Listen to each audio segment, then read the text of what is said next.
Le bois est utilisé pour fabriquer un grand nombre d'instruments de musique. Notons les guitares, les violons, les pianos, les tambours ou des instruments plus traditionnels comme le didgeridoo. Malgré la grande diversité de matériaux disponibles ainsi que toutes nos avancées technologiques, le bois reste un matériau majeur dans la fabrication des instruments de musique. Voyons le point de vue de Guillaume Rancourt, un luthier professionnel. Ce qui rend le bois particulier, c'est surtout que chaque essence, en général, on pourrait dire chaque planche, mais chaque essence a des caractéristiques particulières à elle-même qui donnent une couleur différente au son. Fait qu'on essaye de créer dans l'instrument une image sonore, un peu comme une recette qu'on ferait avec des épices différentes. Fait que chaque bois a son espèce d'utilité. Ce qui n'existe pas nécessairement avec certains matériaux alternatifs. Disons, en lutherie, on utilise la fibre de carbone, on utilise le titanium, on utilise l'aluminium, le brass. C'est tous des matériaux qui sont intéressants, mais c'est pas nécessairement quelque chose qui colore tant que ça le son. Fait que, disons, moi personnellement, entendre un instrument en fibre de carbone me donne pas la même émotion que d'entendre un instrument qui est fait avec des bois sélectionnés. Les bois n'ont pas tous la même sonorité. Par un choix avisé, il est possible d'influencer un instrument de musique. Voici un xylophone spécialement conçu pour ce type de démonstration. Chacune des touches a été fabriquée à partir de bois, tous des essences québécoises. Écoutons les différents sons.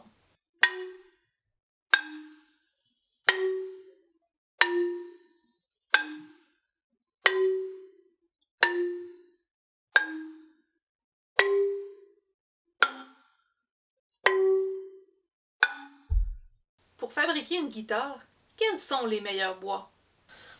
Les résineux sont le fun à utiliser parce que le ratio d'élasticité de la fibre est vraiment plus grand. Fait que c'est un bois qui est beaucoup plus flexible, puis qui est très léger. Fait que pour une table d'harmonie, c'est excellent. Il nous donne l'effet du diaphragme. On est capable d'aller chercher une espèce de flexibilité dans la matière qui est vraiment plus dur à aller chercher avec de la fibre de carbone ou un matériel composite, là. Le bois dur est intéressant pour sa rigidité parce que dans un instrument de musique, on a besoin d'avoir beaucoup d'aspects structurels. Fait qu'il y a une pièce, la table d'harmonie a besoin d'avoir de la flexibilité, mais tout le reste se doit d'être assez ferme. Puis il doit supporter la tension et les charges qui sont appliquées sur l'instrument par les cordes. Saviez-vous que le lieu où se produit un musicien peut aussi influencer le choix du bois utilisé?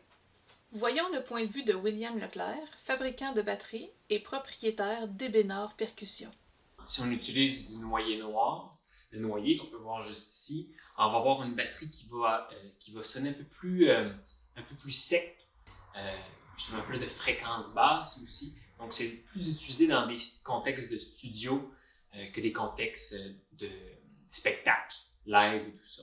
À l'inverse, l'érable va avoir des propriétés sonores plus intéressantes au niveau justement des spectacles. Le son qui va sortir du drum, ça va être plus intense. Les salles de spectacle sont en quelque sorte le prolongement d'un instrument de musique. Leur conception influence le son perçu par les spectateurs. Les variations pourraient se comparer à notre perception d'une voix dans différents environnements, tel un milieu ouvert, une pièce fermée, une église ou un gymnase. En ce qui a trait aux salles de spectacle, nous avons un bel exemple québécois de lieux spécialement conçus pour la musique de chambre ou les orchestres. Depuis 2011, l'Orchestre symphonique de Montréal possède une salle spécialement conçue pour elle. Il s'agit de la Maison symphonique de Montréal. Toutes les surfaces à l'intérieur de la salle sont en bois de hêtre. Les formes courbes du bois permettent au son de rebondir et de s'amplifier de telle sorte qu'aucun système de micro ou de haut-parleur n'est nécessaire. C'est un chef-d'œuvre d'architecture et d'acoustique comme il y en a peu dans le monde. En fait, il existe une dizaine de salles comparables sur l'ensemble de la planète. C'est donc un plus pour notre art québécois.